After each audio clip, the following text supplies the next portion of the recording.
inspiration came from when I was training for my first marathon.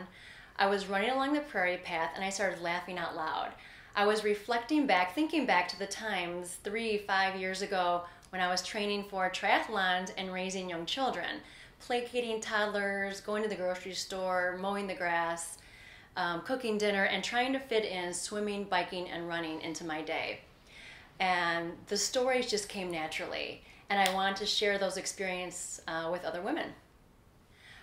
Choosing my first two co-authors was pretty easy. I have two really good friends, Lindsay Zuko and Carla Hassert, and every 6 to 8 weeks we would go to a pizza place with our kids. We had boys, and the pizza place had an arcade center. We would throw quarters at them, and we would go and sit and have beer and pizza and vent and talk about things. So I told them about the concept of the book, and they loved it. They were all in. And on the way home, I thought, great, I told them, now I'm accountable. I have to write this book. The only problem is we had boys, so I needed some girl stories. So I contacted Jennifer Harrison, Christine Palmquist, and Jennifer Garrison, and they added diversity into my stories. The only thing is then I didn't have a baby. So I contacted Elizabeth Waterstrat, and she graciously accepted to take part in the book process.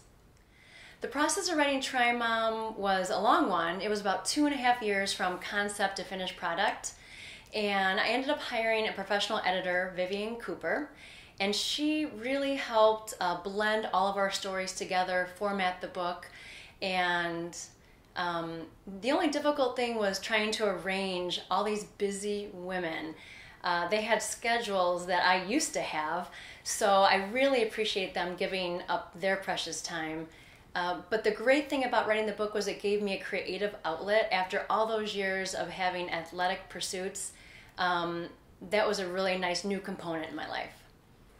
The target audience in Try Mom are all kinds of moms that want to balance family life, fitness, or have athletic goals. They can be anybody from a veteran triathlete or runner to somebody who wants to do their first 5K.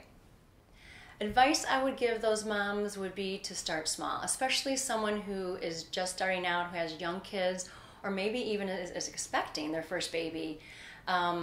Small goals are easier to reach and they're more practical. And don't be afraid to hit the reset button, because all of us stumble and fall once in a while, but giving the gift of fitness and health to your kids when they see you pursuing those goals is a pretty rewarding thing.